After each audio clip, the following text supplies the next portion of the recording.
you so much for coming out. Looks to me like Hartford is ready for a political revolution. Let me thank Swabi for their music. Let me thank Ashley Johnson. And let me thank my fellow Vermonter, Jim Dean. When I talk about a political revolution, it's not a complicated process. It means that we need to involve millions of people in the political process at the grassroots level. It means that we transform America when young people and old people and working people and low-income people begin to stand up and demand a government which represents all of us, not just the 1%. That's right. And the way we do that is put together grassroots organizations like Democracy for America, and Jim is one of the people who helped create Democracy for America, and I appreciate that very much.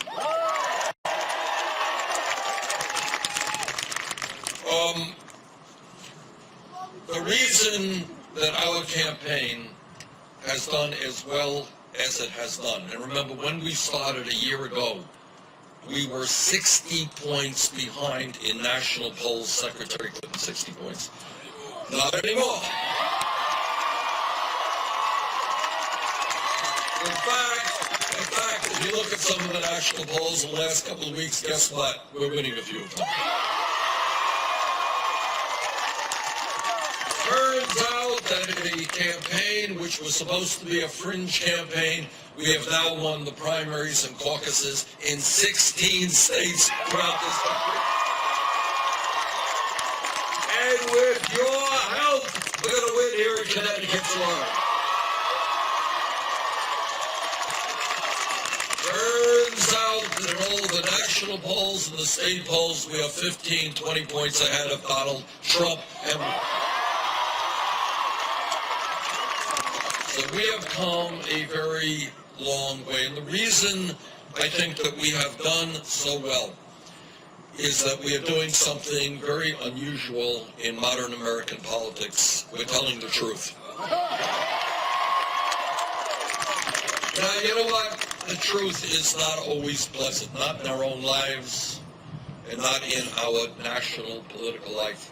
But you never go forward unless we are prepared to deal with reality, even if it is unpleasant reality. You want to push stuff under the rug and you want to ignore it, I guarantee you, the rich will continue to get richer and the status quo will continue.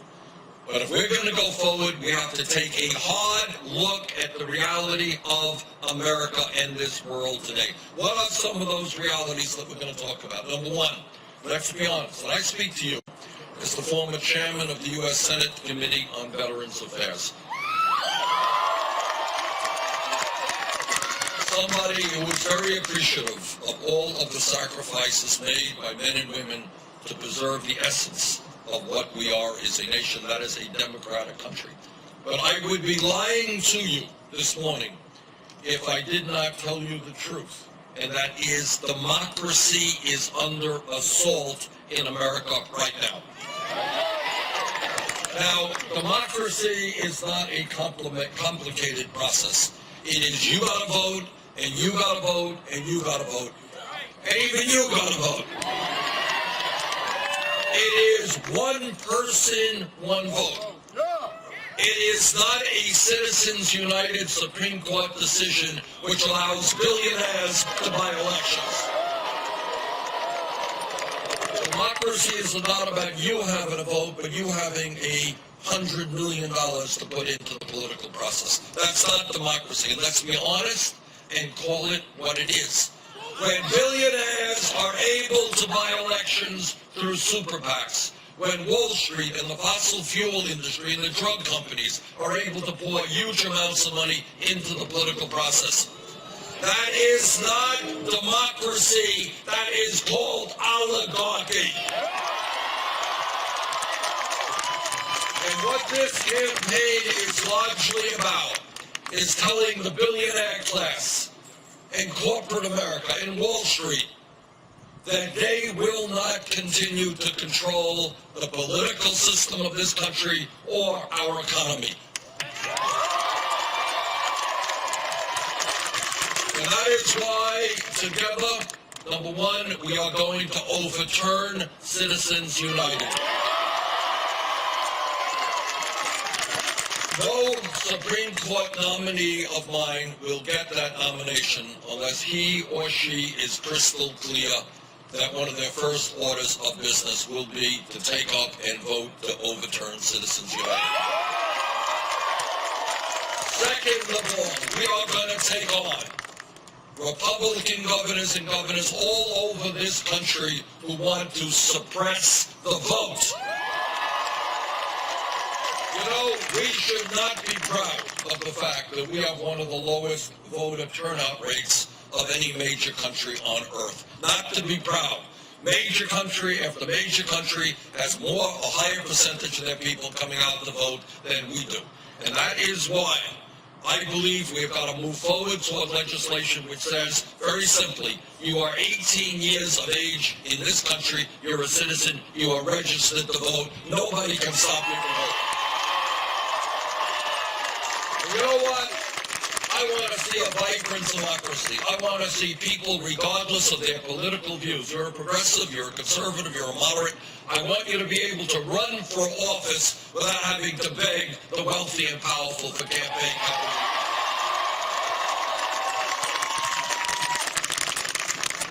So in America, issue number one, we have got to create a vibrant democracy. Trust me. 70–80% of the people in this country start voting. You're not going to have a government which represents special interest. You'll start having a government that represents ordinary Americans. Number two, let's be honest about this. Not only do we have a corrupt campaign finance system, we have a rigged economy.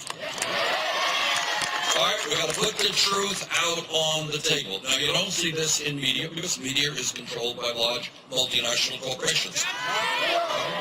So they got their agenda. They will tell you everything you never wanted to know, but nothing about what you really need to know. All right? So let's talk about what's going on in the economy and whether we think this is what the United States of America, our great, great country, should be about. Today in America, when we talk about a rigged economy, we are talking about the top 1/10 of 1%. Not 1%, 1/10 of 1%, now owning almost as much wealth as the bottom 90%. We're talking about the 20 wealthiest people in this country owning more wealth than the bottom 150 million Americans, half of our population. Now, a rigged economy is not just a grotesque level of wealth inequality. That really stinks, and we're going to change that. But it is more than that. This is what it is about. You got the wealthiest family in America. Who is that? Anyone know? Smart group of people here in Hartford. It's the Walton family that owns Walmart. Now listen to this. Walmart is the largest private sector employer in America. And yet the Walton family, the wealthiest family, pays wages at Walmart that are so low that many of their workers are forced to go on food stamps or Medicaid. Who pays for those food stamps and Medicaid for Walmart workers? You do. That is what a rigged economy is about, when the working class and middle class has to subsidize the workers of the wealthiest family in America. So we are saying today to the wall, this won't get on television. Because Walmart does a lot of advertising. But what we are saying to the Walton family is, you're the wealthiest family in this country. Get off of welfare, pay your workers a living wage.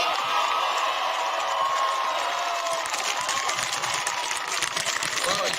But brothers and sisters, when we talk about a rigged economy, it is not only inequality in wealth. Young people will not believe me when I say this to you. Do not Google it now. Google it when you get out of here. Here is the fact that I want you to think about. 40 years ago, before the explosion of technology, for all the cell phones that you have, before the space age, robotics and all that stuff, before the global economy, guess what, young people? One person in a family 40 years ago, one person could earn enough money to take care of the whole family.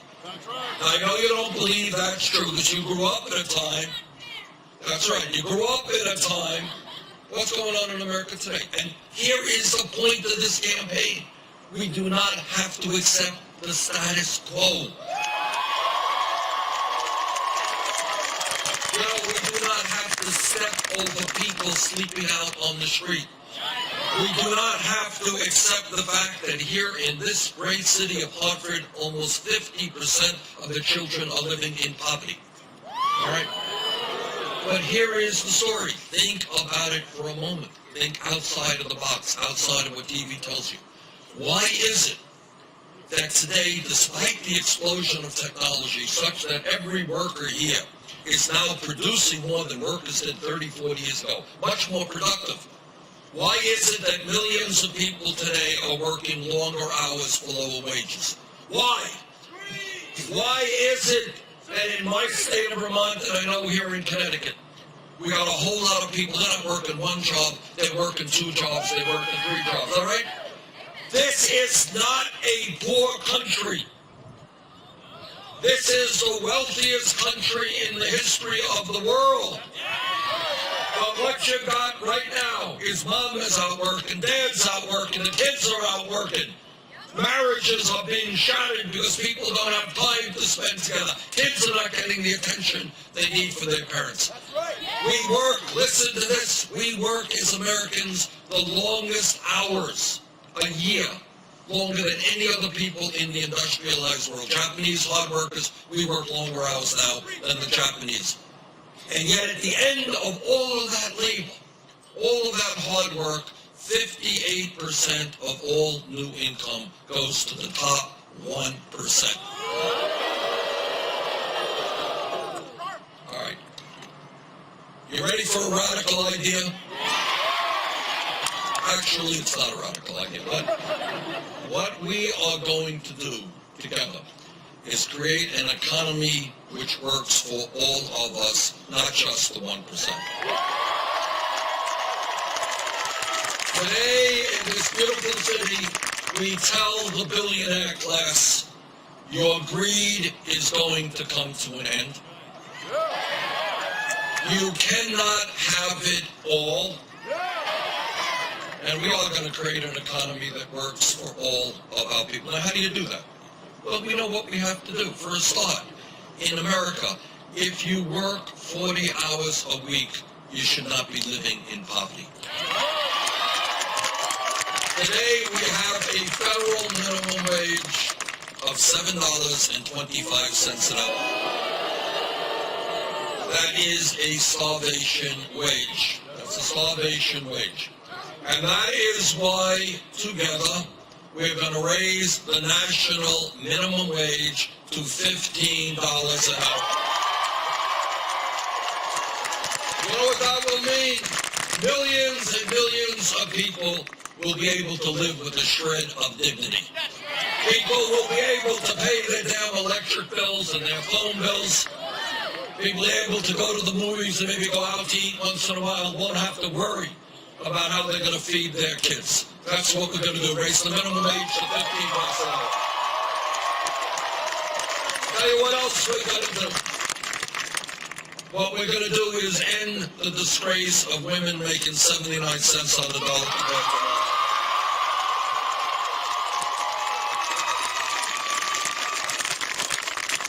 What I'm hearing from the women is they want the whole damn dollar, not 79 cents.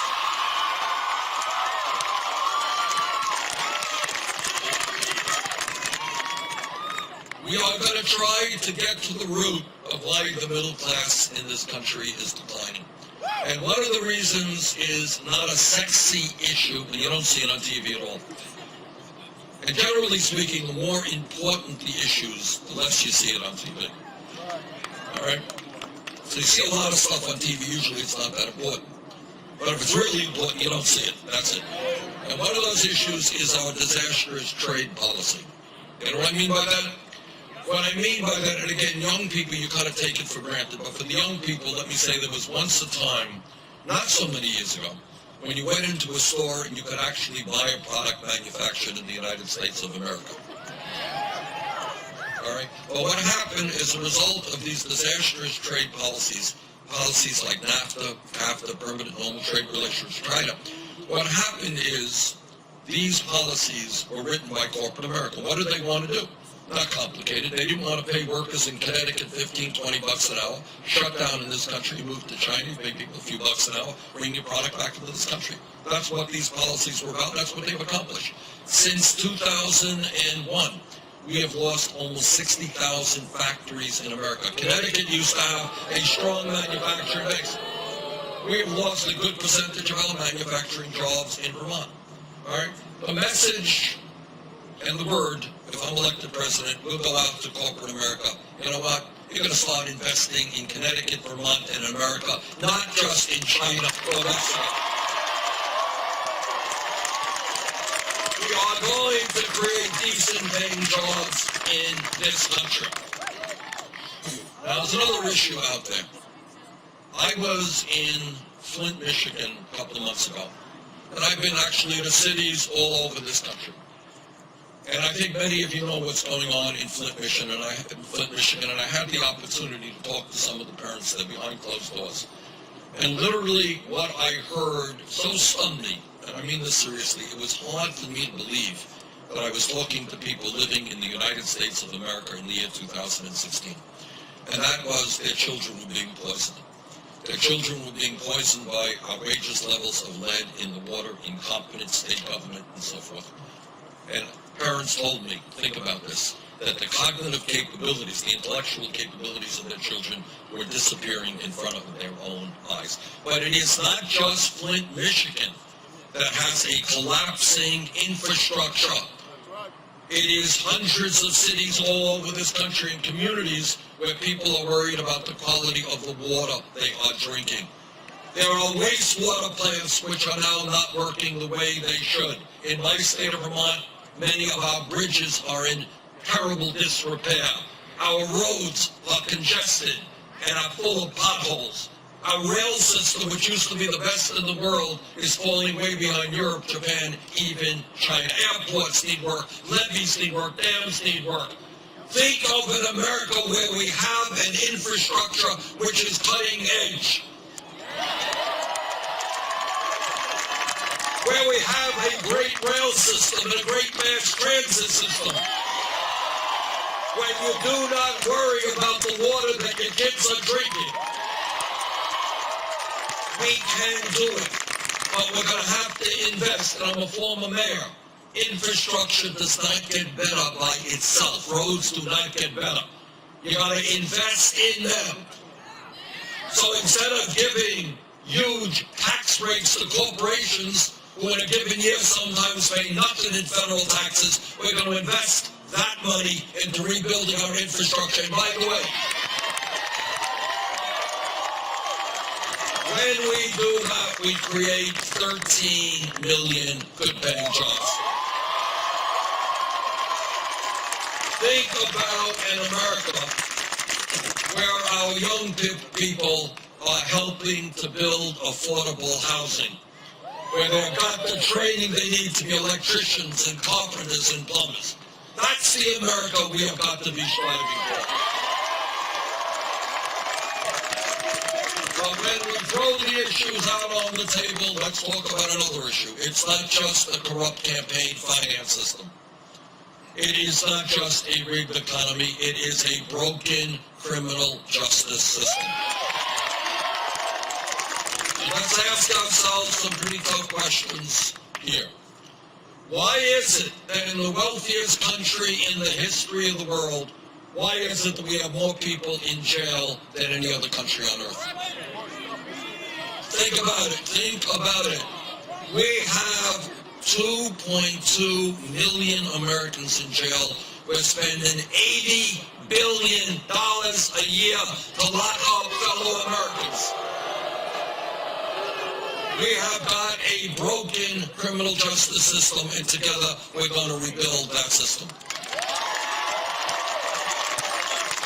Now here is another idea that is not so radical.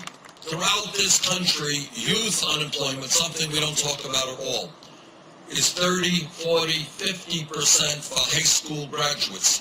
Kids are graduating high school, they want to stand up on their own 2 feet, they want to go out, get a job, make some money, get a career. And yet in city after city, state after state, kids cannot find jobs. Well, here's a not so radical idea, that maybe we should start investing in jobs for our young people and education for our young people, rather than in jails and incarceration for our young people. I'd rather have our young people in a classroom than a jail cell.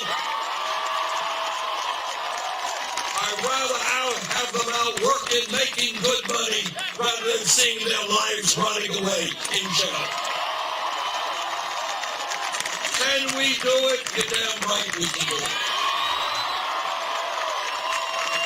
Instead of investing and spending trillions of dollars in a war we never should have gotten into, instead of spending billions on nuclear weapons we don't need, we are going to invest in Hartford, Connecticut, and cities and towns all over this country. Let's give our kids the quality education they need and the jobs they need. And when we talk about criminal justice reform, we've got to talk about police department reform. I was a mayor of Burlington, Vermont for 8 years, and I got to know and work with many of the police officers in my city, and I work with police officers all over this country. Overwhelming majority of police officers are honest, they are hardworking, and they have a very difficult job. Anyone thinks being a cop today is an easy job is dead wrong. It's a difficult job. But the word has got to get out all over this country that, like any other public official, if a police officer breaks the law, that officer must be held accountable. We need to demilitarize local police departments. We need to make police departments reflect the diversity of the communities they serve. We need to change the culture so that lethal force is the last response, not the first response. We need to end corporate ownership of jails and detention centers. We need to rethink the so-called war on drugs. Turns out that over the last 30 years, millions of Americans have received criminal records because of possession of marijuana. And you know what? If you have a police record, a criminal record, and you walk in and try to get a job, it has an impact. It's not a good thing. And therefore, today, when we have the Federal Controlled Substance Act listing marijuana as a Schedule I drug, I think that's a little bit crazy.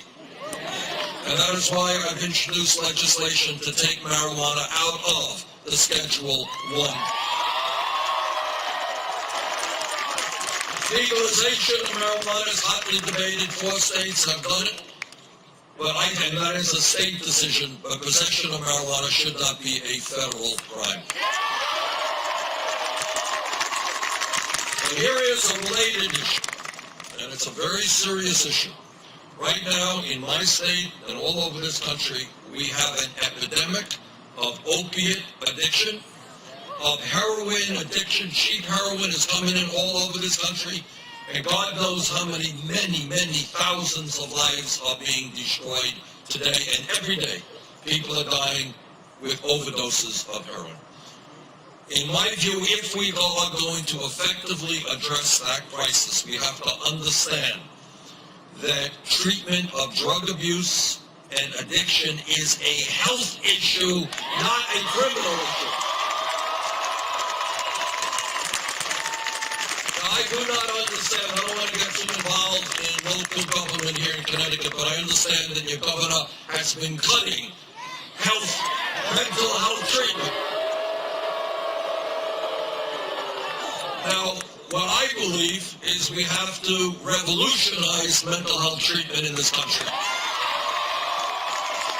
It is not good enough to say to an addict who's ready to get off heroin, you gotta wait 6 months. That doesn't work. Not good enough to say to somebody who's walking around the streets of America who is suicidal or maybe homicidal, you gotta wait 6 months for treatment. Not good enough. So we need to revolutionize mental health treatment in this country. We need more treatment, more counselors. And I would hope very much the governor will rethink the wisdom of cutting mental health workers in the state of Connecticut.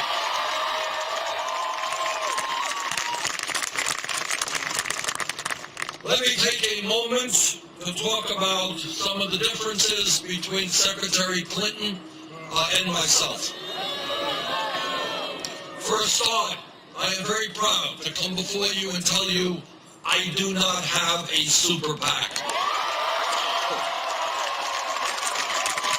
I do not represent Wall Street or the billionaire class. I don't want their money. Our campaign, in an unprecedented way, has received more than 7 million individual campaign contributions. And I thank the working families of America for their support for our campaign.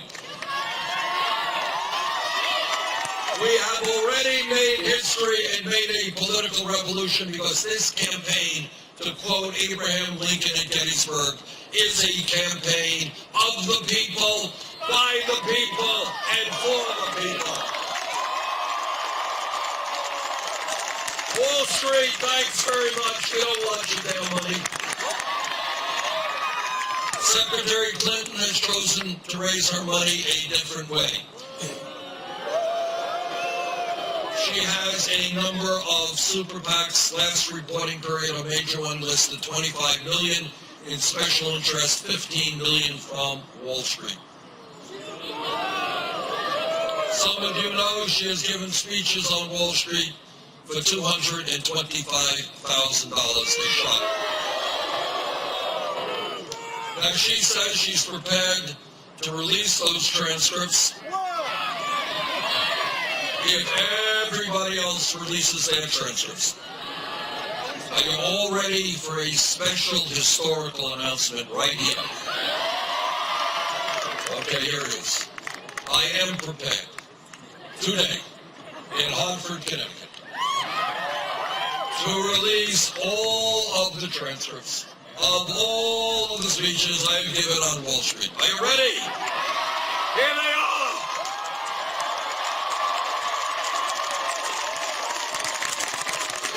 No speeches, no transcripts. Like I said, I got my cell phone here and I'm waiting for the call from Wall Street. Not yet, okay. And I want to get invited to Wall Street, not for $225,000, not for $2.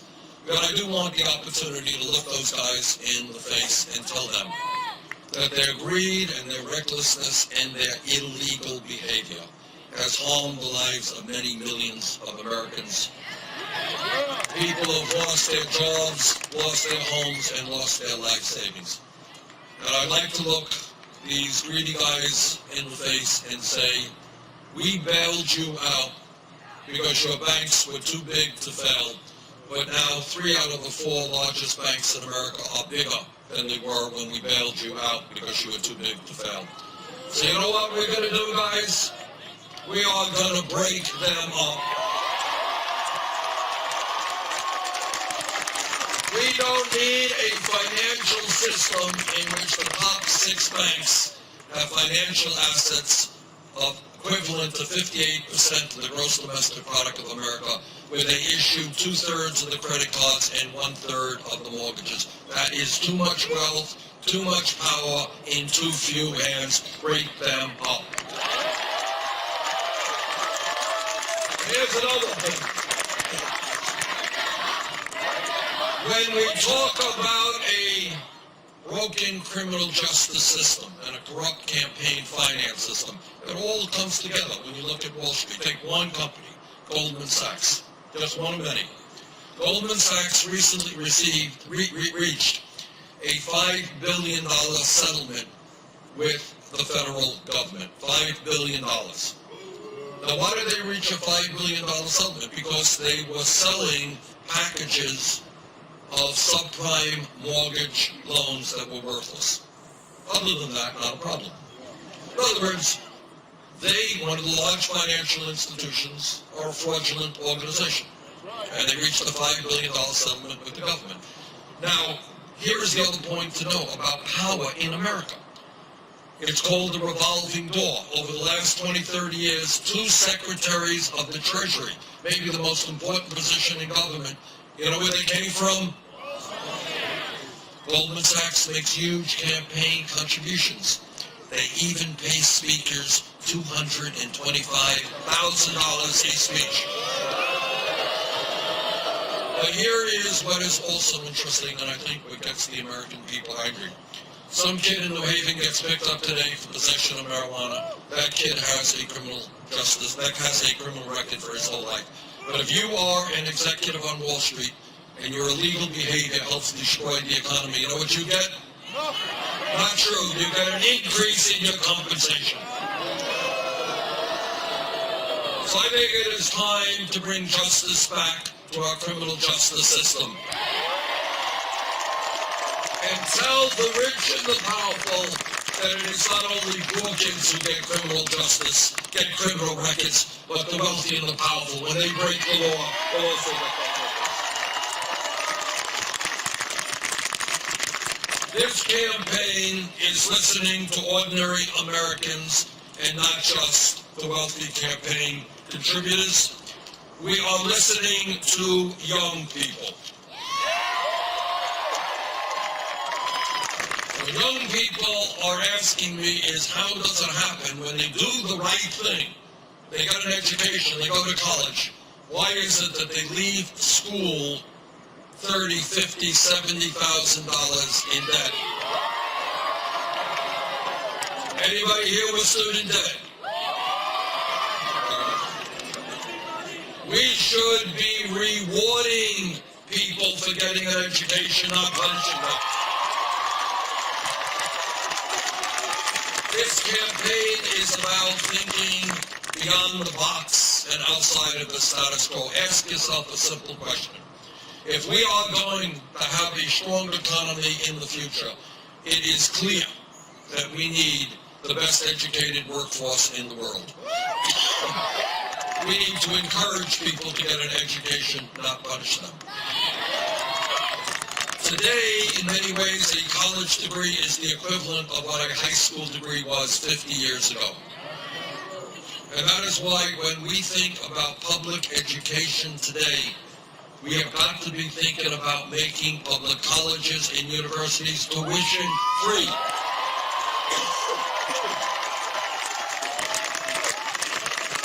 This is not a radical idea. This is an idea that exists in Germany, it exists in Scandinavia, it exists in countries all over the world. We should be investing in our young people. And second of all, we have got to lower the outrageous level of student debt that exists in America today. That is why I believe that we should allow people with student debt to refinance their loans at the lowest interest rates they can find. I have been criticized for saying, being people attacking me for being Santa Claus. You're giving out free tuition, lowering student debt. Well, Bernie, how are we going to afford to do this thing? Well, my goodness. Well, I want you all to remember 9 years ago, we bailed out Wall Street. I believe that today we should impose a tax on Wall Street speculation that will bring in more than enough money to provide free tuition at public colleges and universities and substantially lower student debt. That's what we should do.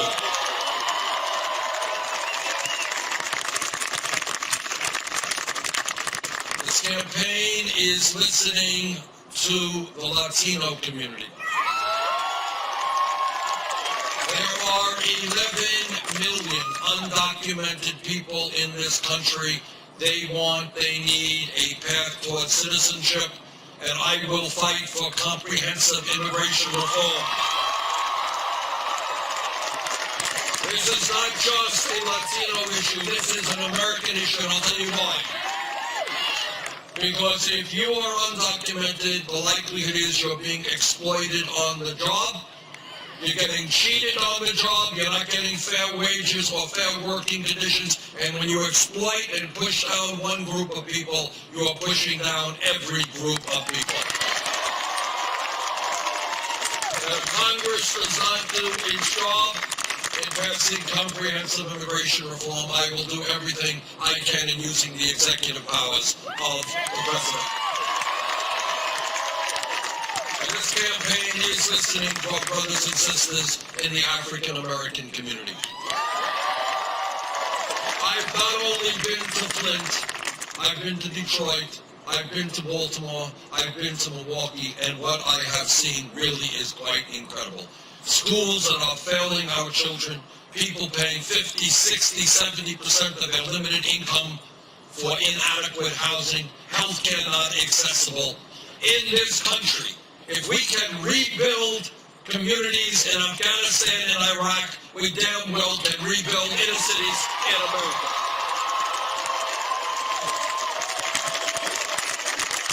This campaign is listening to people whose voice is very rarely heard, and that is the Native American people.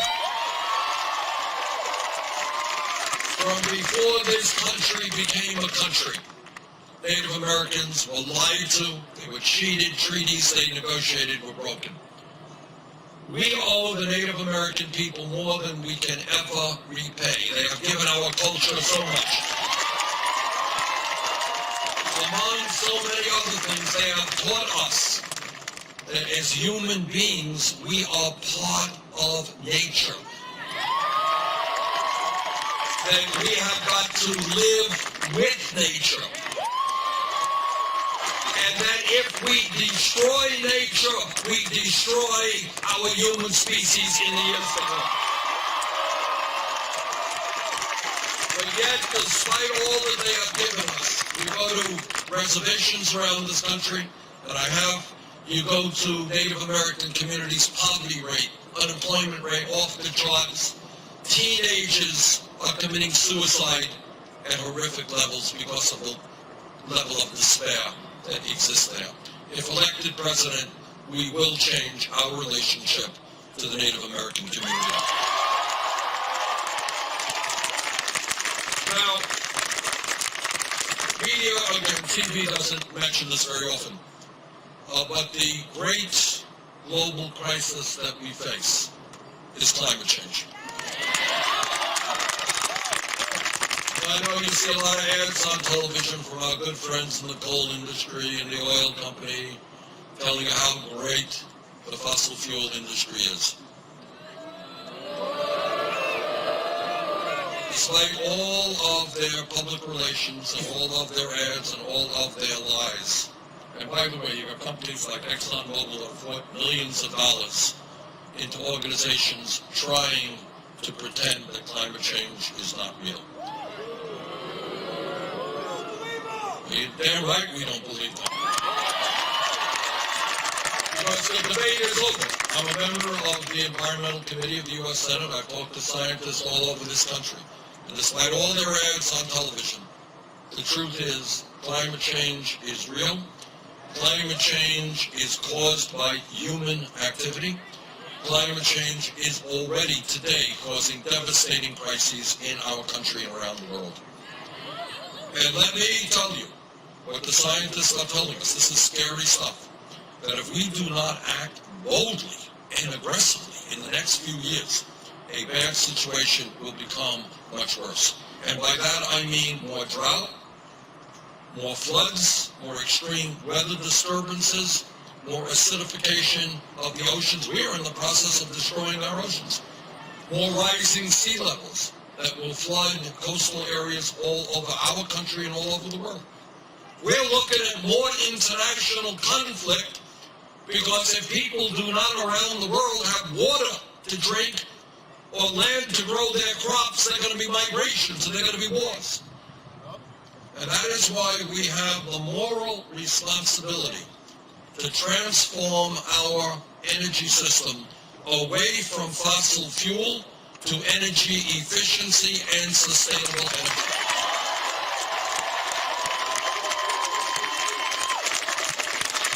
And the fossil fuel industry will learn, if I am president, that their short-term profits are not more important than the future of this planet. And by the way, when we transform our energy system, we're going to create millions of decent-paying jobs as well. But when we think outside of the box, we start thinking issues like, what is a human being entitled to? It's a big, profound question. There are some people like the Koch brothers and others who think that people really have no economic rights at all. They're nothing. It's the market out there that determines. If you have millions of dollars, you can get anything you want. If you're poor, to hell with you. You're not entitled to anything. That is one way of thinking. I strongly disagree. I happen to believe that in a democratic, civilized society, people are entitled to rights, to dignity, to certain basic benefits that make our lives a little bit easier. Now, I want everybody here to know what I think most of you do know. Television, again, doesn't talk about this. So you may as well hear it here because you're not going to see it there. And that is that every other major country on earth guarantees health care to all of their people. Do you all know that? You go to the United Kingdom, go to Germany, go to France, go to Holland, go to Italy, go any place. Health care, go to Canada. I live 50 miles away from Canada, Burlington. Health care is a right of all people. But for some strange reason, here in the United States of America, we have not yet achieved that goal. And that gets back to a campaign finance system in which the drug companies and the insurance companies have enormous power. Now, I'm a member of the committee that helped write the Affordable Care Act. The Affordable Care Act is a good step forward. We've added 17 million people to the ranks of the insured. We've done away with discrimination against women in terms of the cost they pay for health care. And we have done away with this obscenity of pre-existing conditions. But here is the other truth. Today, 29 million people, no health insurance. Many of you have health insurance, but you're underinsured with large deductibles and co-payments. Is that right? And what happens if you have a large deductible and you get sick? You can't go to the doctor. And you know what happens to people who don't go to the doctor? They get sick. This woman is very smart. And sometimes I have talked to doctors, and they tell you what's obvious, what you all know. If somebody gets sick, and they don't go to the doctor when they should, and they wait month after month after month, and they walk, they crawl into the doctor's office. The doctor looks at them and says, "You're really sick, we're going to send you to the hospital. Why didn't you come earlier?" Person says, "Well, I didn't have any health insurance. I had a high deductible. I couldn't afford it." And we lose thousands of people every year who don't go to the doctor when they should. That's a fact. Now, meanwhile, on top of all of that, you got a pharmaceutical industry whose unconscionable greed, that's right, their greed results in us paying far, far more for prescription drugs than to the people in any other country. Sometimes other countries are paying 1/4, 1/3 of the price that we have to pay for the same exact medicine. Then on top of all of that, turns out that we're spending far, far more per capita on healthcare than other people of any other country. Add all that together, it seems to me that the time is long overdue for the United States of America to pass a Medicare for all single-payer program. You know what that will mean in this country? It will mean, A, people go to the doctor when they need to. It will mean that you don't have to stay on a job that you don't like just because it has decent health insurance. It means we can free the entrepreneurial spirit of our people who can go out, create jobs, start new businesses, and not worry about health insurance for their families. It means if you are a small business, you don't have to spend half your life figuring out how you provide insurance for your employees. It means that we join the rest of the industrialized world and do the right thing. My brothers and sisters, everybody here knows that real change in this country never comes from the top on down. It always comes from the bottom on up. 100 or more years ago, workers were forced to work 6-7 days a week, 12, 14 hours a day. Workers had no say on the job. They could be fired arbitrarily. We had children, 10, 12, 14 years old, working in factories, losing their fingers in machinery. We had kids working out on farms. And workers came together and they said, you know what? Working people are entitled to certain rights and dignity on the job. And we're going to form unions. And we are going to sit down and negotiate contracts.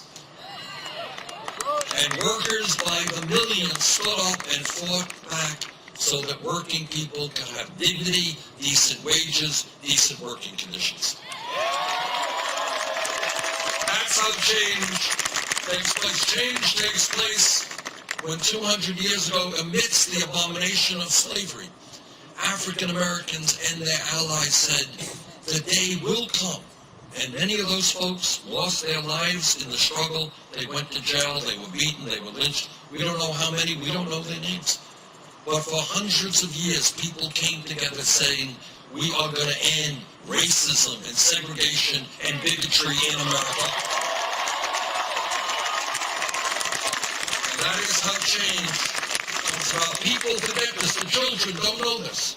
That 100 years ago, less than 100 years ago, in America, women did not have the right to vote, did not have the right to get the education they wanted, did not have the right to do the jobs they wanted. People say, that's crazy. What are you talking about? That was less than 100 years ago. Society said to women, your job is to stay home and have babies. But women stood up.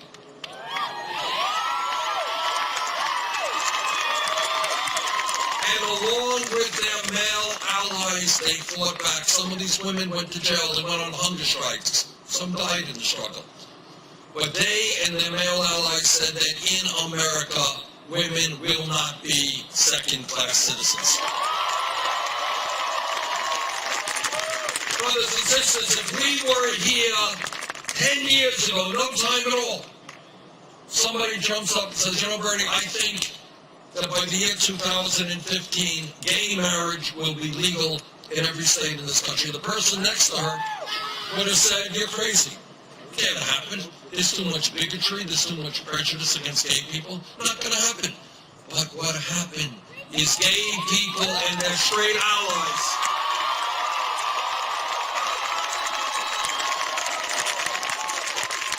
they stood up, and we're still seeing that struggle today in Mississippi and in North Carolina. They stood up against that bigotry and that hatred, but they said that in America, people have a right to love whoever they want, regardless of their gender. That's how change comes about. If we were here 5 years ago, no time at all, somebody jumps up and says, you know, Bernie, the $7.25 federal minimum wage is a starvation wage. We've got to raise that wage to $15 an hour. The person next to him or her would have said, I want you to think about this. The person next to them would have said, $15 an hour? You're out of your mind. You're thinking too radically. You're thinking too big. You want to double the minimum wage, more than double? Okay, maybe we'll do $9 an hour. Maybe we can get $10 an hour. $15 an hour. It is impossible. You're thinking much too big. Calm it down. Think smaller. But you know what happened? What happened is that people in the fast food industry, people at McDonald's, at Burger King, at Wendy's, they went out on strike. They stood up, they organized, they fought back. I was in Detroit a year and a half ago, never forget it, talking to young people, not young people, middle-aged people. They were working for $7.25. They couldn't even get 40 hours a week at McDonald's. They got 20 hours a week. Worked 20 hours a week for $7.25, got in a bus, went to another McDonald's, worked for 20 hours, got in the bus, went to another McDonald's. And all over the country, people said, you know what? We can't live like that. And we're going to have to raise the minimum wage to $15 an hour. And then you know what happened? Out in Seattle, Washington, City Council there passed $15 an hour. San Francisco, Los Angeles, $15 an hour. California, Oregon, New York State, $15 an hour. What is my point? My point is that what the establishment wants you to think is that real change is not possible. That you're just crazy dreamers if you think that we can transform this country in a substantive way. That what you have got to accept is half a loaf or a quarter of a loaf. You know what I say? If you accept half a loaf, what you're going to end up with is crumbs. Now, some of the differences between Hillary Clinton and myself, she wants a $12 an hour minimum wage. Not me, I want $15 in 50 states in this country. Unlike the Republicans who don't even understand that climate change is real, Secretary Clinton does understand that. But if we are going to be aggressive in transforming our energy system, we need a tax on carbon. That is my view, that is not Secretary Clinton's view.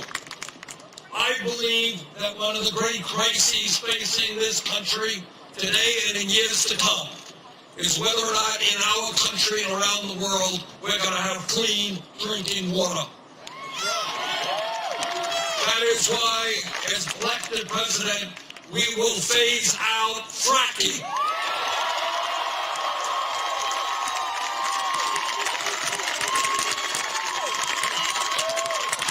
We cannot afford to poison our water. Secretary Clinton does not agree. In fact, the Secretary of State, she pushed fracking on countries all over the world. I believe that right now, when in Connecticut, in Vermont, and all over this country, we have millions of seniors trying to get by on $10,000, $11,000 a year, I believe that we have got to expand Social Security. Now, our Republican friends, they think we should cut Social Security. Ain't gonna happen. And the way you expand Social Security is by lifting the cap on taxable income. Somebody who makes $5 million a year should not be contributing the same as somebody making $118,000 into the Social Security fund. We have a very explicit piece of legislation I have asked Secretary Clinton time and time and time again during this campaign, come on board our legislation. Let us expand Social Security benefits. Brothers and sisters all over this country, people are looking at the United States. They're looking at our own beautiful country. And they're saying it is not acceptable that we have more income and wealth inequality than almost any major country on earth. It is not acceptable that almost 50% of the children in this city live in poverty at a time when we are seeing a proliferation of millionaires and billionaires. It is not acceptable that our infrastructure is collapsing, that millions of our young people are leaving school deeply in debt, that we are the only major country on earth not to guarantee paid family and medical leave, that we are the only major country not to guarantee health care to all, that we are not acting as aggressively as we should in combating climate change, that we have a corrupt campaign finance system that allows billionaires to buy elections. People all over this country are looking at the status quo, and they're saying the status quo is not working for the overwhelming majority of people in this country.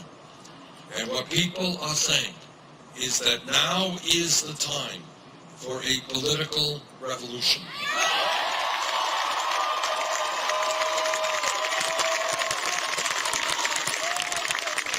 That now is the time, now is the time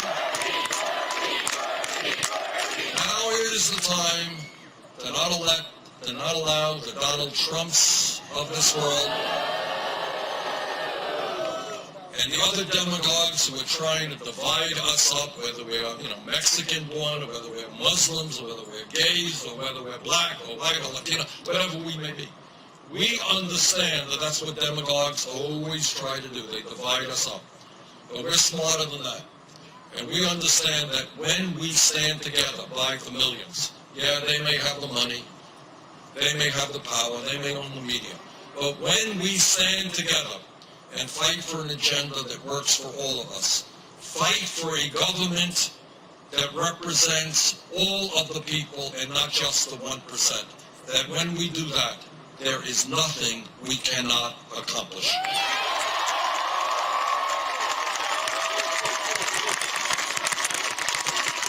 Tomorrow, here in Connecticut and a number of other states, there is a very important Democratic primary. And what we have learned in this campaign, and we have won now in 16 states, that we win when the voter turnout is high. We win when working people start coming out, getting involved in the political process. We win when young people come out. We win when middle-class people, when older people come out. We lose when the voter turnout is low. So my request to you tomorrow is let's make history. Let's have Connecticut have the highest voter turnout in the history of Democratic primaries. And let's have Connecticut go vote and tell this country and the world you are ready for a political